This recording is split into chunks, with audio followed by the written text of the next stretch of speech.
Viloyatimizda yoshlar tarbiyasini mustahkamlash, ularning ma'naviy kamolotini yuksaltirish va vatanparvarlik ruhida tarbiyalash maqsadida joylarda madaniy-ma'rifiy tadbirlar bo'lib o'tmoqda. Jumladan, Kitob tumanida ham shu maqsadda 3 avlod uchrashuv tadbiri bo'lib o'tdi. Hozir shu haqda.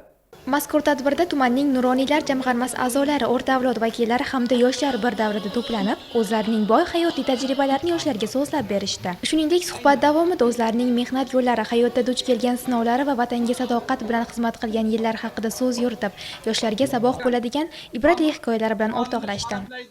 Biz endi keksa avlod yoshlarga, keyingi avlodlarga biz tushuntirishimiz kerak.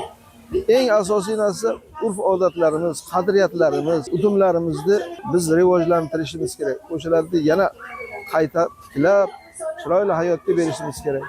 Ommaviy madaniyatlardan uzoqlashishimiz kerak. Bu narsalarning albatta ta'siri mana shu uch avlod uchrashuvlarida ko'rsatishimiz kerak biza. Kechangi qanday qiyinlik kunlarda o'tkarganimizni aytishimiz kerak. Bugungi farovon hayotga kelayotganligimizni tushuntirishimiz kerak. O'tkazilgan uch avlod uchrashuvida tuman hokimligi tomonidan faoliyati davomida yaxshi ishlarga bosh bo'lib kelayotgan faol nuroniylarni taqdirlab, esdalik sovg'alari berildi. Shuningdek, yoshlar tomonidan go'zal kuy va qo'shiqlar ijro etilib, kechaga o'zgacha fayz ulashdi. Shuningdek, ayni vaqtda mamlakatimizda kambag'allikni qisqartirish bo'yicha olib borilayotgan chora-tadbirlar asosida mahallalarda bir faol nuroniy kambag'al oilalarga biriktirilib, ularning holidan muntazam xabar olib, yordam ko'rsatib kelmoqda. Birgina tumanning Hamid Olimjon mahalla fuqarolar yig'inida yashovchi kambag'al hamda nogironligi bo'lgan oilalarning ahvoli bilan yaqindan tanishildi hamda ularga biriktirilgan nuroniylarning sidqidildan qilayotgan ishlari ko'zdan kechirildi.